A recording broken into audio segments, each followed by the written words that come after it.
So, good morning. So, update muna tayo, no? Kasi pinagawa natin yung front shock natin kanina sa Santa Barbara. So, tumagas na eh. So, pinalitan ng oil gel na ano dito sa shock. So, pasalamat ako sa kay kuyang mekaniko, no? Ang bilis na magtrabaho. Sanay na sanay. Kompleto kasi sa gamit, no? Ito wala nang tagas, kanina may tagas to. Tapos yung front na guma natin, 'di ba pina-tubeless natin to. So yung ikot tabingi kasi hindi pantay yung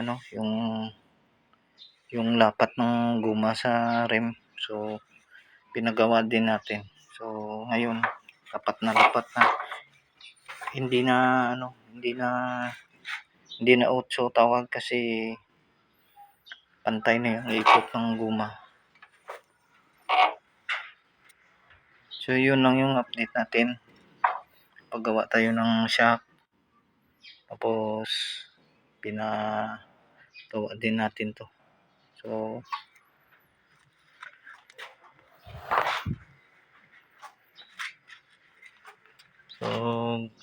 God bless, no?